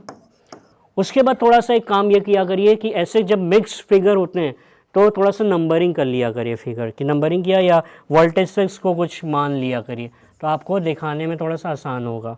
जैसे मान लीजिए ये हमने ए 40 तक तो हम पहुंच गए ना, A B C D E F, ये सेंटर को नहीं देंगे कि सेंटर से हम ऑलरेडी सब देख चुके हैं, G और H, ठीक है, और एक इसको भी दे देते हैं, GH तक हो गया, I J K and L। अब आपको दिख जाएंगे बहुत सारे फिगर। अब एक तो यही दिख रहा है, ये भी बना लीजिए इसमें, एक तो ये दिख रहा है आपको ट्रायंगल, ये अभी तक हमने काउंट नहीं किया है। वैसे ही ये एक ट्रायंगल दिख रहा है, ये हमने काउंट नहीं किया है। अदर साइड से भी ऐसा कुछ बन रहा होगा, ये देखिए कि ये बन रहा है, ठीक है, और एक ये बन रहा है, ठीक है। तो तो ये 4 हमें दिख गए। वैसे ये अब हमने कैसे बनाए, ये हमने ऐसे बनाया है, ठीक है, इधर से यहाँ तक की किया है, ठीक है। अब एक ऐसा इधर से इस सेंटर से ले लेंगे और ऐसा कर लेंगे, ये भी नहीं बनाया हमने। ऐसे भी हमें 4 और फिगर मिल जाएंगे ना, तो टोटल 8 हमारे और आ गए। तब हमें ये सोचना है कि स्टैंडर्ड केस से क्या होगा, हम बहुत नियर फिगर पहुंच जाएंगे। स्टैंडर्ड भी पूछे जाते हैं, ऐसा नहीं स्टैंडर्ड नहीं पूछे जाते, मेजॉरिटी ऑफ केसेस में स्टैंडर्ड ही पूछे जाते हैं। लेकिन अगर कस्टमाइज पूछा जाए तो पहले स्टैंडर्ड कर लीजिएगा, उसके बाद ऐसे थोड़ा सा अपने वर्टिसेस को नंबरिंग कर लेंगे, तो फिर जो आप ढूंढोगे तो आप कंफ्यूज नहीं करोगे। अब मुझे 8 ही ढूंढने थे बस, और हमारा आंसर क्या हो गया, 48 हो गया। हमें ढूंढने सिर्फ 8 ही थे, लेकिन अगर हम ये नंबरिंग ना करते तो हम कंफ्यूज करते थोड़ा सा। क्लियर है? तो आज हम इसको यहीं पे एंड करते हैं। कल एक और 2:30 बजे लेंगे हम यही CUET की, थोड़े से और ज़्यादा क्वेश्चन इसमें लाएंगे। थोड़ा सा कोशिश करते हैं 24 और 23 दोनों ले लें एक साथ, ठीक है। थोड़ा सा वो वाला भी एक डिक्शनरी वाला क्वेश्चन है, वो भी ले लेंगे, वो तो आता ही होगा आप लोगों को। हलवा क्वेश्चन है, वो भी ले लेंगे। हैं? नहीं, कल क्वांट्स की क्लास नहीं है, कल यही है, CUET की है।